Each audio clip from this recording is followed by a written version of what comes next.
క్లాస్లో మనం balanced diet అంటే ఏమేమి ఉండాలో చూసుకున్నాం.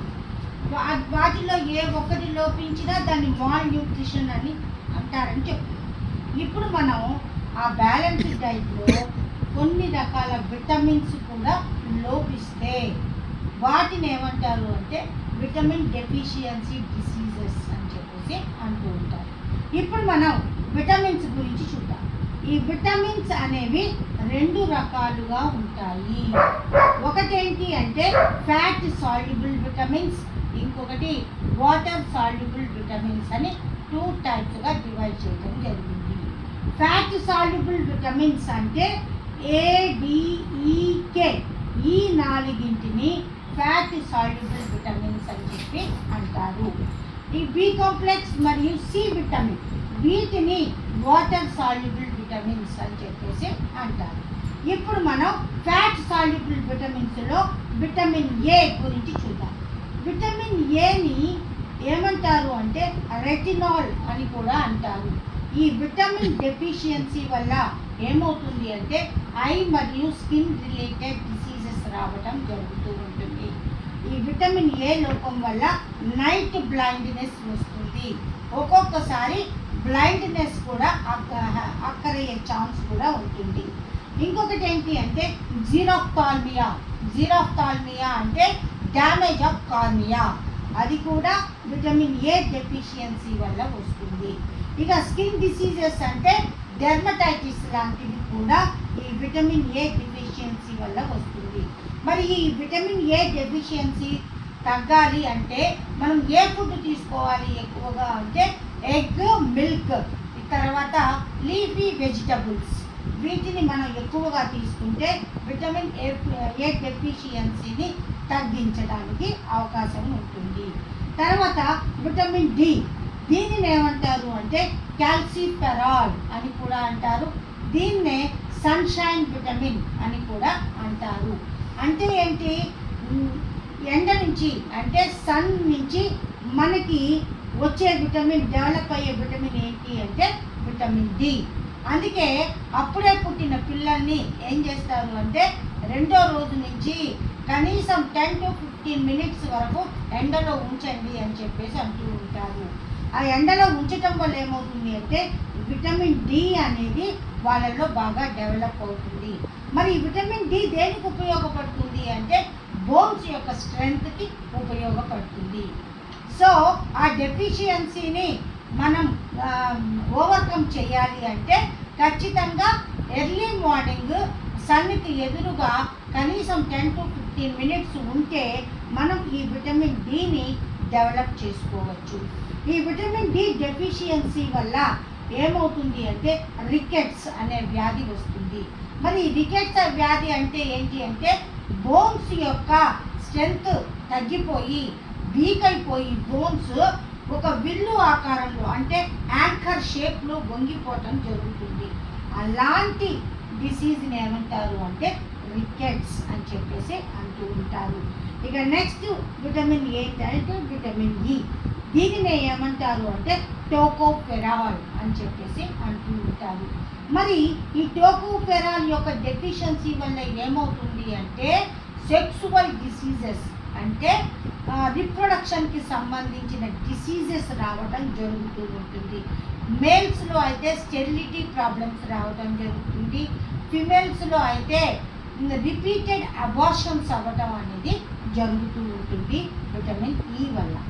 ఇక నెక్స్ట్ ఉన్నది ఏంటి అంటే విటమిన్ కే.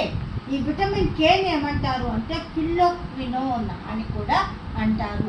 మరి విటమిన్ కే ఏం చేస్తుంది అంటే మనకి ఏమైనా ఇంజురీ అయినప్పుడు ఇమ్మీడియట్గా బ్లడ్ క్లాట్ అవ్వడానికి ఈ విటమిన్ కే అనేది ఉపయోగపడుతుంది.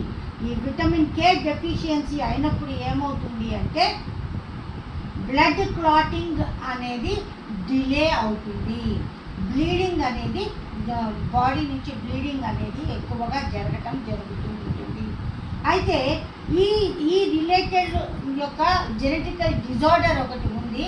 దానిని ఏమంటారు అంటే హీమోఫీలియా అంటారు. ఈ హీమోఫీలియా ఉన్న పర్సన్స్లో ఏమవుతుంది అంటే వాళ్ళకి ఏదైనా ఇంజురీ అయితే బ్లడ్ క్లాట్ అవ్వటం అనేది జరగదు. కంటిన్యూస్గా బ్లడ్ అనేది అలా బ్లీడింగ్ అయిపోతూనే ఉంటుంది. కాబట్టి వాళ్ళల్లో ఆ జెనెటిక్ డిజార్డర్లో ఏ విటమిన్ డెఫిషియన్సీ ఉంటుంది అంటే ఈ విటమిన్ కే డెఫిషియన్సీ అనేది ఉండటం కూడా ఒక కారణం అవుతుంది. ఇవి ఫ్యాట్ సాల్యుబుల్ విటమిన్స్, వాటి డెఫిషియన్సీ వల్ల వచ్చే డిసీజెస్. ఇప్పుడు మనం వాటర్ సాల్యుబుల్ విటమిన్స్, వాటి వల్ల వచ్చే డిసీజెస్ గురించి చూద్దాం. బి కాంప్లెక్స్, ఫస్ట్ మనం బి కాంప్లెక్స్ విటమిన్స్ గురించి చూద్దాం. బి కాంప్లెక్స్ విటమిన్స్ అంటే B1, B2, B3, B6, B12 వీటన్నింటినీ కలిపి బి కాంప్లెక్స్ విటమిన్స్ అని చెప్పేసి అంటూ ఉంటారు. వీటికి మనం ట్యాబ్లెట్లు వీక్గా ఉన్నామంటే బి కాంప్లెక్స్ ట్యాబ్లెట్ తీసుకోండి అని చెప్తూ ఉంటారు. బి కాంప్లెక్స్ ట్యాబ్లెట్స్ అంటే వాటిలో ఈ విటమిన్స్ అన్నీ కూడా దాంట్లో కంటైన్ అయి ఉండటం అనేది జరుగుతుంది. ఇప్పుడు మనం విటమిన్ B1 చూద్దాం. ఈ విటమిన్ B1 ఏమంటారు అంటే థయామిన్ అంటారు. ఈ థయామిన్ వల్ల లోపం వల్ల, డెఫిషియన్సీ వల్ల వచ్చే వ్యాధిని ఏమంటారు అంటే బెరిబెరీ అని చెప్పేసి అంటూ ఉంటారు. ఈ బెరిబెరీ వ్యాధి వల్ల ఏమవుతుంది, సిమ్టమ్స్ ఏంటి అంటే ఫిట్స్ వస్తాయి వాళ్ళకి, తర్వాత పెరాలసిస్ కూడా వచ్చే ఛాన్స్ అనేది ఈ బెరిబెరీ వ్యాధి లక్షణాల్లో ఒకటి అన్నమాట. ఈ థైమిన్ లోపం వల్ల వచ్చే డిసీజ్ని, డెఫిషియన్సీ డిసీజ్ని బెరిబెరీ అని చెప్పేసి అంటారు. ఇక నెక్స్ట్ విటమిన్ B2, దీనినే ఏమంటారు అంటే రెబోఫ్లావిన్ అని కూడా అంటారు. దీని డెఫిషియన్సీ వల్ల వచ్చే డిసీజ్ని ఏమంటారు అంటే గ్లాసైటిస్ అంటారు.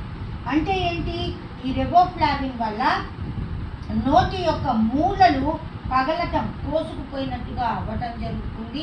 తర్వాత నోటి లోపల మొత్తం కూడా రెడ్ కలర్లో అంటే నోటి పూత రావటం అనేది జరుగుతుంది. ఇది దేని డెఫిషియన్సీ వల్ల వస్తుంది అంటే రెబోఫ్లావిన్ డెఫిషియన్సీ వల్ల వస్తుంది. దానిని ఏమంటారు అంటే గ్లాసైటిస్ అంటారు. ఈ డెఫిషియన్సీ మొత్తం నోటి పూత వచ్చినప్పుడు మనకి డాక్టర్స్ ఏం రాస్తారు అంటే రెబోఫ్లావిన్ టాబ్లెట్లు వాడండి అని చెప్తారు. రెబోఫ్లావిన్ అంటే విటమిన్ B2 అని చెప్పేసి అర్థం అన్నమాట. ఇక నెక్స్ట్ తర్వాత విటమిన్ B3, దీనిని ఏమంటారు అంటే నియాసిన్ అని కూడా అంటారు.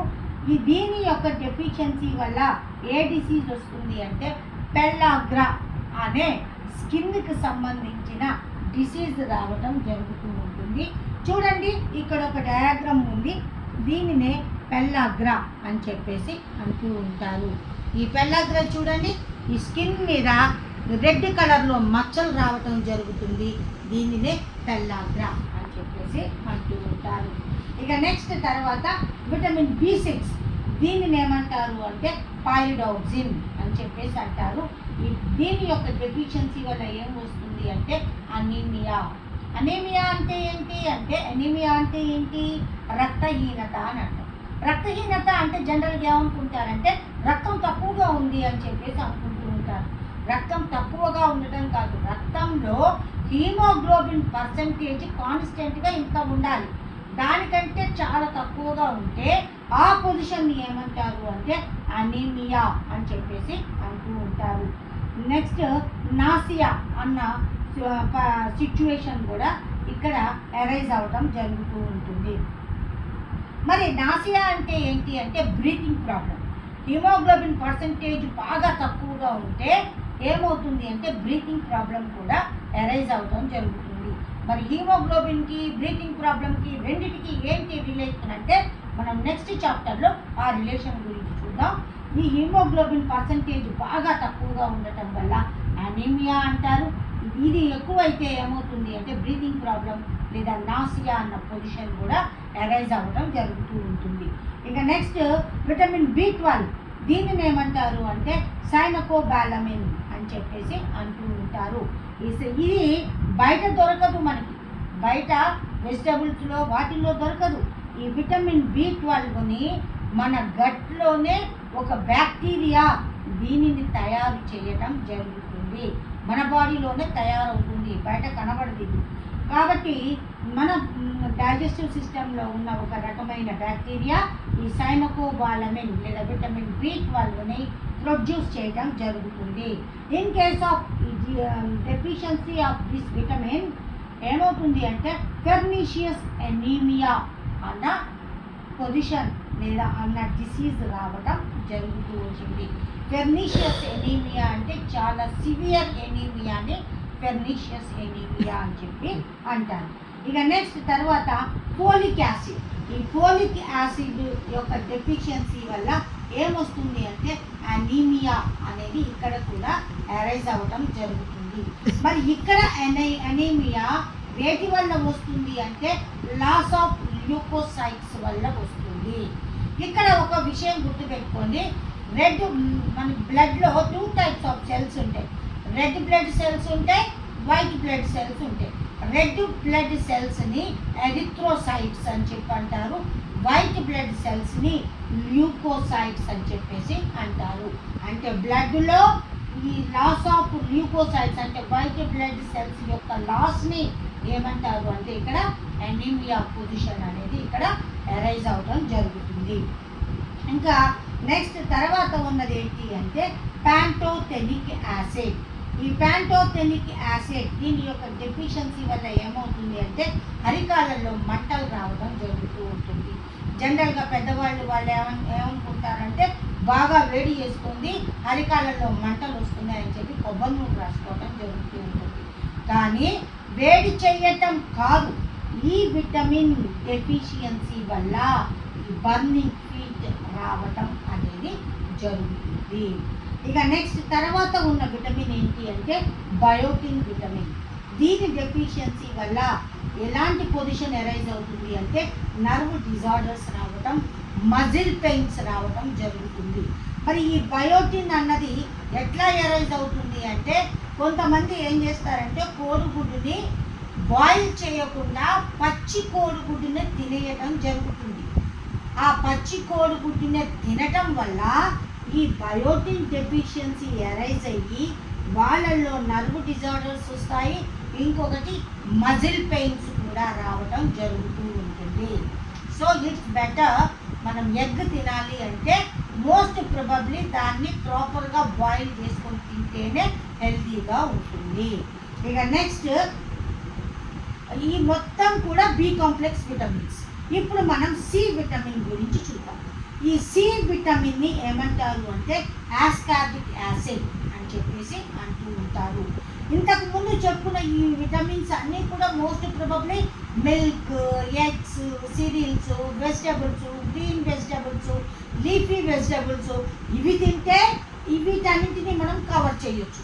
Most probably this C vitamin will present in citrus fruits only. Citrus ఫ్రూట్స్లో ఈ ఆస్కార్బిక్ యాసిడ్ అనేది ఎక్కువగా ఉంటుంది. సో ఈ విటమిన్ డెఫిషియన్సీ వల్ల వచ్చే డిసీజ్ని ఏమంటారు అంటే స్కర్వీ అని చెప్పేసి అంటారు. ఈ స్కర్వీ వల్ల ఏమవుతుంది అంటే మనకి ఏదైనా వూండ్స్ అయినప్పుడు, ఇంజురీస్ అయినప్పుడు అవి తొందరగా తగ్గిపోవు. అంటే ఈ స్కర్వీ వ్యాధి యొక్క సిమ్టమ్స్ ఏంటి అంటే డిలే హీలింగ్ ఆఫ్ వుండ్స్. ఆ వూండ్స్ని హీలింగ్ అవ్వకుండా డిలే చేస్తాయి. అంటే మనకి ఏదైనా దెబ్బలు తగిలితే జనరల్గా 2-3 రోజుల్లో తగ్గిపోతుంది. ఈ విటమిన్ డెఫిషియన్సీ వల్ల ఏమవుతుందంటే ఉన్న వాళ్ళకి దెబ్బ తగిలితే 1 రోజులో తగ్గే డిసీజ్ కాస్త వారం 10 రోజుల దాకా కూడా ఆ డిసీజ్ తగ్గకుండా ఉంటుంది. అలాంటి పొజిషన్ మనకి ఈ డెఫిషియన్సీ వల్ల కనిపిస్తుంది. ఇంకొకటి ఏంటి అంటే బోన్స్ వీక్ అయిపోయి బోన్ ఫ్రాక్చర్స్ కూడా తొందరగా అయ్యే ఛాన్స్ కూడా ఇక్కడ కనబడుతుంది. ఇది విటమిన్ బి కాంప్లెక్స్ మరియు సి విటమిన్స్ మరియు ఏడీఈకే విటమిన్స్. ఇవి టోటల్గా విటమిన్స్ వాటి యొక్క డెఫిషియన్సీ డిసీజెస్. దీనిని మనం ఖచ్చితంగా వీటిని మాత్రం మనం గుర్తుపెట్టుకోవాల్సిందే. వీటికి పేర్లు పక్కన మీరు ఏం చేస్తారు అంటే నిమోనిక్స్, నేను ఇంతకుముందే చెప్పాను, బండ గుర్తులు ఏదో ఒకటి పెట్టుకొని P1 అంటే థైమిన్, P2 అంటే రిబోఫ్లావిన్ అట్లా గుర్తు పెట్టుకొని మీరు ఈజీ వేలో ఎలా చెప్పాలో కూడా నెక్స్ట్ క్లాస్లో నేను టోటల్ న్యూట్రిషన్ చాప్టర్ని ఎలా ఈజీగా గుర్తుపెట్టుకోవాలి, రోడ్ లెర్నింగ్ లేకుండా జస్ట్ మీరు అండర్స్టాండ్ చేసుకొని మీ ఓన్గా ఎట్లా రాయాలి అని నేను చెప్తాను. ప్రజెంట్ మనం ఈ విటమిన్స్ వీటి యొక్క డెఫిషియన్సీ డిసీజ్ అని తెలుసుకున్నాం. దీంతో టోటల్ న్యూట్రిషన్ చాప్టర్ అనేది అయిపోయింది. మీరు without book reading you have to listen only these all videos. You can learn about the nutrition very easily. Right, thank you.